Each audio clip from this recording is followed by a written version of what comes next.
Welcome to channel 5 news. Nellore జిల్లా కావలిలో సత్యనారాయణ స్వామి గుడి సమీపంలో చేపడుతున్న బార్ అండ్ రెస్టారెంట్ పనులను ఆపి అక్కడ బార్ అండ్ రెస్టారెంట్కు అనుమతులు ఇవ్వవద్దని పుల్లారెడ్డి నగర్ వాసులు అధికారులకు, నాయకులకు తమ ఆవేదనను తెలుపుకొన్న పనులు ఆపడం లేదని తమ ఆవేదనను జర్నలిస్ట్ క్లబ్ నందు విలేకరుల సమావేశంలో వ్యక్తపరిచారు. సత్యనారాయణ స్వామి గుడికి 70 మీటర్ల దూరంలోనే అక్కడ గార్మెంట్స్లో ఒక 100 మంది పనిచేసేటువంటి షాప్ కూడా ఉంది. అక్కడ అదేవిధంగా విద్యా సంస్థలు ఉన్నాయి, నివాస గృహాలు ఉన్నాయి, కుటుంబాలు నివసిస్తున్నాయి. అటువంటి ప్రదేశంలో బార్ అండ్ రెస్టారెంట్ నిర్మాణం జరుగుతుంది.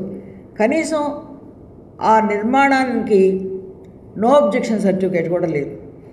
ఆ విధంగా రెండోది, ప్రభుత్వ పాలసీ ప్రకారం మద్యం షాపులు ఏర్పాటు చేయాలంటే నివాస గృహాలకు దగ్గర ఉండకూడదు, ప్రార్థనా స్థలాలకి గుడులు ఇట్లా చర్చి మసీదు ఇటువంటి దగ్గర ఉండకూడదు, విద్యా సంస్థలకు దగ్గర ఉండకూడదు. మరి ఏవి ఉండకూడదో అవన్నీ అక్కడ ఉన్నాయి, కానీ అక్కడ బార్ అండ్ రెస్టారెంట్ నిర్మాణం జరుగుతుంది. ఈ పరిస్థితుల్లో ఆ నివాస గృహాలలో ఉండేటువంటి కుటుంబాలకు సంబంధించిన కల్పన మరియు తదితరులందరూ కూడా కలిసి దానిని నిరసిస్తూ ఆర్డీఓ గారి దగ్గరికి వెళ్ళారు. ఎన్ని చేస్తున్నా కూడా నిర్మాణం జరుగుతూనే ఉంది. అది నా దృష్టిలోకి వచ్చి నేను కూడా దాన్ని నిరసిస్తూ ప్రెస్కు చెప్పడం కూడా జరిగింది. ఎందుకంటే ఇది నిబంధనలకు పూర్తి విరుద్ధంగా ఉన్నప్పుడు మనం ప్రశ్నించే హక్కు మనకుంది. వీళ్ళంతా కలుసుకొని అక్కడ ఆ పుల్లారెడ్డి నగర్కు సంబంధించి నివాస గృహాలకు సంబంధించిన అందరూ కలిసి ఒక కమిటీగా ఏర్పడి సత్యనారాయణ స్వామి గుళ్ళో సమావేశాలు ఏర్పాటు చేసుకొని ఎప్పటికప్పుడు వాళ్ళు ఫాలోఅప్ చేసుకుంటూనే ఉన్నారు. నేను కూడా వాళ్ళకు సపోర్ట్గా నాకు తగినటువంటి సూచనలు ఇస్తూ ఉన్నాను. అది నిన్న నెల్లూరు కూడా వెళ్ళి కలెక్టర్ గారిని కూడా కలిసి వీళ్ళు అర్జీ ఇవ్వడం జరిగింది. ఆ ప్రాంతంలో ఉన్నటువంటి ఆ కట్టడానికి ఇటువైపు ఉత్తరం వైపున చిన్న వేరే గేట్ కూడా పెడుతున్నారు. ఎందుకంటే తాగిన వాళ్ళు అట్నుంచి బయటికి రావాలన్నమాట. అంటే అక్కడ ఉండేదండి కుటుంబాలు. మరి అట్లా ఎవరు పోగలరు? చిన్న బాలిక దగ్గర నుంచి ఈ రోజుల్లో రక్షణ లేనటువంటి పరిస్థితుల్లో ఆ విధంగా తాగి తందనాలాడి ఆడవాళ్ళకి ఏ విధమైనటువంటి కార్యక్రమాలు వాళ్ళ మీద జరుగుతాయి అనేటువంటి భయాందోళనలో అక్కడ ఉండేటువంటి ప్రజలందరూ కూడా ఉన్నారు.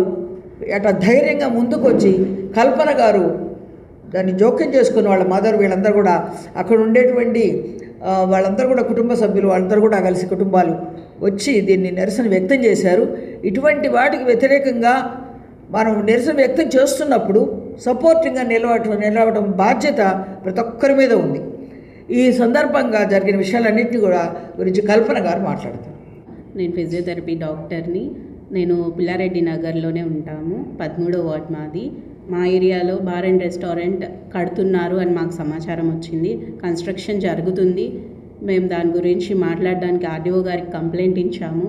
అది మేము నివాసం ఉండే ప్లేస్లో మీరు బార్ అండ్ రెస్టారెంట్ అనుమతిస్తే మేము ఎలా వెళ్ళాలి, ఎలా రావాలి అలా అక్కడి నుంచి అని ఆర్డీఓ గారికి కంప్లైంట్ ఇచ్చాము. సిఏ ఎక్స్చేంజ్ ఆఫీసర్ గారికి కంప్లైంట్ ఇచ్చాము. ఎమ్మెల్యే గారికి కంప్లైంట్ ఇచ్చాము. అందరికీ చెప్పాము. ఎమ్మెల్యే గారు పాజిటివ్గా చెప్పారు, అమ్మ మేము కనుక్కుంటాం, మేము చేస్తామన్నారు. బట్ అన్నారు, కానీ అక్కడ ఏం ఆగట్లేదు, జరుగుతూనే ఉంది పని. వాళ్ళు పొద్దున్నీ సాయంత్రం వరకు పని చేస్తూనే ఉన్నారు. ఎవరేం ఆపట్లేదు పని మాత్రం. వాళ్ళ పాటికి వాళ్ళు పని చేస్తున్నారు. వీళ్ళేమంటున్నారు, మాకు అధికారులు మేము చూసుకుంటాం, మేము ఆపుతాం, మేము చేస్తాం, అట్లా ఎలా పెట్టిస్తాం అంటున్నారు. కానీ అక్కడ ఏం ఆగట్లేదు, జరుగుతూనే ఉంది. ఆర్డీఓ గారికి 2-3 సార్లు కంప్లైంట్ ఇచ్చాం, అయినా కూడా ఏం రెస్పాన్స్ ఇవ్వలేదు. మాకు చూస్తామమ్మా, మేము మాట్లాడాము, అక్కడ బార్ అండ్ రెస్టారెంట్ తీసుకోలేదు, లైసెన్స్ పర్మిషన్ తీసుకోలేదు అన్నారు. కానీ ఆర్డీఓ గారు మరి అక్కడ ఏం కడుతున్నారు అని అడిగితే సార్ కూడా ఏం రెస్పాన్స్ ఇవ్వలేదు. ఏం కడుతున్నారో తెలియకుండా ఎలా ఇస్తారు మున్సిపాలిటీ వాళ్ళు పర్మిషన్? అయినా ఏదో ఒకటి చెప్తేనే కదా మున్సిపాలిటీ వాళ్ళు పర్మిషన్ ఇస్తారు, లేకపోతే ఇవ్వరు కదా. ఇప్పుడు మేము ఏమైనా కడుతున్నాము, మున్సిపాలిటీ వాళ్ళు వచ్చి అమ్మ ఏం కడుతున్నారు మీరు అని అడుగుతారు. మేము డెఫినెట్గా ఆన్సర్ చేయాలి. పర్మిషన్ తీసుకుంటేనే ఏమైనా కట్టుకోగలం. అలాంటిది మెయిన్ రోడ్ మీద ఏం కడుతున్నారో తెలియకపోవడం చాలా బాధాకరంగా ఉంది. నాకైతే ఆశ్చర్యం అనిపించింది అలా అని చెప్పేసరికి. మాకు అలాగే ఎమ్మెల్యే గారు చూస్తామన్నారు, పట్టించుకుంటామన్నారు. బట్ ఆయన సమస్యలతో ఆయన తిరుగుతున్నారు, ప్లస్ పట్టించుకున్నారు. సిఐ సార్తో మాట్లాడారు. సిఐ సార్ ఏమంటారంటే, సిఐ సార్తో మాట్లాడితే మేమేమన్నారంటే, మాకు ఇంకా లైసెన్స్ రాలేదు, పర్మిషన్ రాలేదు, అక్కడ పెడుతున్నట్టు పర్మిషన్ లేదమ్మా అని అన్నారు. మరి లేదు అని అంటున్నారు, మరి ఎక్కడ పెడుతున్నారని మీకు తెలుసా అని అంటే తెలీదు, ఇంకా రాలేదు, ఇన్ఫర్మేషన్ అయితే రాలేదు అని అన్నారు. అది ఒకసారి మేము ఇంతమందితో మాట్లాడి ఇంత చేస్తే కూడా మా బాధను ఎవరు పట్టించుకోవట్లేదు. మేము లేడీస్ ఉన్నాము, లేడీస్ ఎంత ఇబ్బంది పడతారు. అక్కడ సత్యనారాయణ స్వామి టెంపుల్ ఉంది, ఎంత ఇబ్బందికి గురవుతాం మేము రోజు అక్కడ వెళ్ళాలి అని అంటే. గుడికి వెళ్ళే నిత్యం పూజలు జరుగుతుంటాయి, మేము అక్కడ వెళ్ళి పూజలు చేసుకోవాలి. నైట్ లేట్ అవుతుంది, ఒక్కొక్కసారి బ్రహ్మోత్సవాలు అప్పుడు లేట్ అవుతుంది. మేము అదే దారిలోంచి రావాలి. వాళ్ళ ఒకవేళ బార్ పెడితే మేము అక్కడి నుంచి ఎలా రావాలి, వాళ్ళ ముందు నుంచి ఎలా వెళ్తాము, ఎలా వస్తాము. చిన్నపిల్లల్ని తీసుకొని ఒకవేళ మేము రాత్రులు ఏదైనా జరగద్ది మా పిల్లలకి, మేము హాస్పిటల్కి వెళ్ళాలి, బయటికి రావాలి, అదే దారి నుంచి రావాలిగా. మరి బార్ ఉంటే మేము ఎలా రాగలుగుతాము ఆ ఏరియా నుంచి? బయటకు రావాలంటే కొంచెం భయపడతాం కదండి. చిన్నపిల్లల్ని తీసుకొని మేము బయటకు వెళ్ళాలి ఏ టైంలో అన్నా అంటే, అక్కడ బార్ ఉంది, వాళ్ళు మాకేమన్నా ఇబ్బంది అవుతుంది అని మాకు ఉంటుంది కదా. ఇది కొంచెం పట్టించుకొని లేడీస్ని కొంచెం ఇబ్బందికి లేకుండా ఇంకెక్కడైనా పర్మిషన్ ఇస్తే బాగుంటుంది. ఆ ఏరియాలో కాకుండా ఇంకెక్కడైనా నాన్ రెసిడెన్షియల్ ఏరియాస్ చాలా ఉన్నాయి, అక్కడ ఇస్తే బాగుంటుందని మా ఉద్దేశం. అలాగే మాకు మేడం గారికి చెప్పడం జరిగింది, మేడం ఉమెన్స్ తరపున మీరు మాట్లాడాలి, ఖచ్చితంగా మాకు సహాయం చేయాలని అడిగాను శారదా మేడంని. అలాగే బీజేపీ వాళ్ళు, ఆర్ఎస్ఎస్ వాళ్ళు, ఇంకా ఎస్విఎస్ వాళ్ళు అందరినీ కోరాం మేము. వాళ్ళు మీకు సపోర్ట్గా ఉంటాం, మీకు అండగా ఉంటాం, ఇది మీకు లేడీస్కి ఇబ్బంది అయిన సమస్య మీకు సపోర్ట్ చేస్తామని అనడం జరిగింది. నా పేరు హరీష్. గత 40 నుంచి 50 సంవత్సరాలుగా మేము అదే వార్డులో ఉంటున్నాం. అదే అంటే పుల్లారెడ్డి నగర్లో. పుల్లారెడ్డి నగర్ అనేది కావలి నివాస ప్రజలందరికీ సముచితమైన ప్లేసు. పుల్లారెడ్డి నగర్ అంటే ప్రశాంతతకి, అభివృద్ధికి ఒక నిలువైన ప్రాంతం. పుల్లారెడ్డి నగర్ చుట్టుపక్కల మీరు బయట చూసుకుంటే విద్యాలయాలు కానీ, దేవాలయాలు కానీ, అదంతా సముదాయం. అక్కడ పక్కనే సత్యనారాయణ స్వామి గుడి ఉంది. గవర్నమెంట్ పాలసీ ప్రకారం ఒక బార్ అండ్ రెస్టారెంట్ 100 మీటర్లు డిస్టెన్స్లో ఉండాలని క్లియర్ కట్గా గవర్నమెంట్ పాలసీ ఉంది. కానీ అక్కడ చూసుకుంటే 70 మీటర్ల దూరంలో రోడ్డు ఫేస్ మీద బార్ అండ్ రెస్టారెంటు.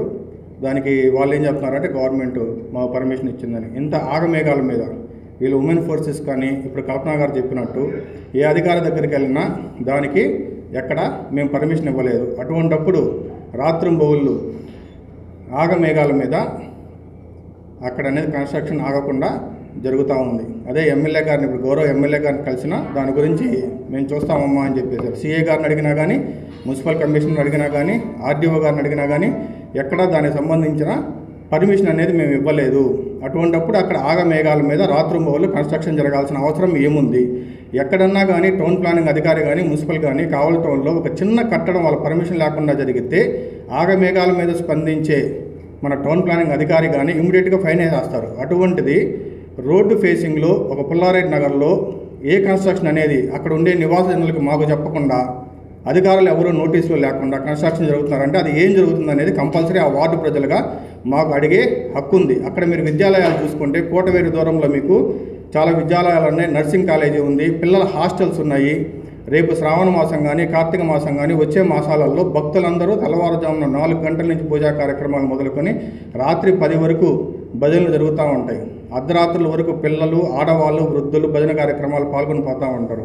ఒక బార్ అండ్ రెస్టారెంట్ అన్నప్పుడు అన్ని వ్యక్తులు వస్తారనమాట. అన్నీ ఎక్కడంటే టౌన్ క్యారెక్టర్స్ మొత్తం వస్తారు. వాళ్ళు దాంట్లో ఎవరన్నా ఉండొచ్చు, మంచోళ్ళు ఉండొచ్చు, చెడ్డోళ్ళు ఉండొచ్చు, ఒకసారి తాగుబోతులు ఉండొచ్చు. అక్కడ ఎవరన్నా మహిళలకు కానీ ఏమన్నా జరిగితే దానికి రెస్పాన్సిబిలిటీ ఎవరు తీసుకుంటారు? ప్రశాంతంగా ఉన్న పుల్లారెడ్డి నగర్లో దయచేసి ఒక మచ్చన అనేది అక్కడ మీరు చేయొద్దు. ఏమన్నా జరిగితే దానికి రెస్పాన్సిబిలిటీ ఎవరు తీసుకుంటారు? ఆల్రెడీ పుల్లారెడ్డి నగర్లో లాస్ట్ ఒక 3 years నుంచి 3-4 చైన్ స్నాచింగ్ కేసెస్ అని ఉన్నాయి, మా జరుగున్నాయి. అది పోలీస్ అధికారులకి తెలుసు.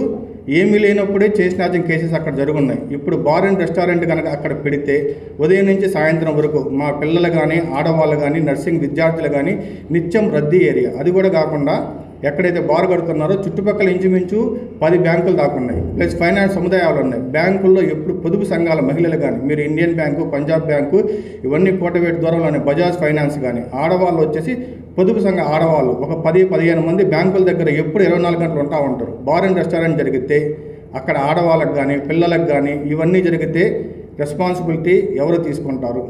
ఏ అధికారిని అడిగినా కానీ ఒక గవర్నమెంట్ బార్ అండ్ రెస్టారెంట్ కావటాలంటే ఫైర్ సేఫ్టీ అధికారుల కానీ ప్రతి ఒక్క దానికి పర్మిషన్ కావాలి. పర్మిషన్ ఎవరు లేదంటున్నారు. అటువంటిప్పుడు అక్కడ కన్స్ట్రక్షన్ జరగాల్సిన అవసరం ఏముంది? దయచేసి మా పుల్లారెడ్డి నగరవాసుల తరపున పార్టీలకి అతీతంగా ప్రతి ఒక్కరిని మేము ఈ విధంగా పత్రికాముఖంగా మేము ఏమని ప్రార్థిస్తున్నామంటే, సంఘాలు కానీ ఎవరైతే దీంట్లో పాలు పంచుకోవాలనుకుంటున్నారో మాకు సహకరించండి. నేను పుల్లారెడ్డి నగర్లో గృహిణిగా నివాసం ఉంటున్నాను. మా ఇంటి దగ్గర బార్ అండ్ రెస్టారెంట్ పెడుతున్నారు. సత్యనారాయణ స్వామి గుడి మాకు దగ్గరలో ఉంది. గుడికి వచ్చే మహిళలందరూ ఇబ్బంది పడతారు. ఆడ బార్ అండ్ రెస్టారెంట్ పెడితే మేము అందరినీ పార్టీలకి అతీతంగా కాకుండా పార్టీ పరంగా అందరినీ కలుపుకున్నాము. బీజేపీ వాళ్ళని, హిందూ పరిషత్ ఆర్ఎస్ఎస్ సార్ వాళ్ళని అందరినీ కలుపుకున్నాము. మా తరపున పోరాటం, మహిళల తరపున పోరాటం చేయమని, ఆ బార్ అండ్ రెస్టారెంట్ కట్టనివ్వకుండా ఆపమని అందరినీ కోరుకుంటున్నాము.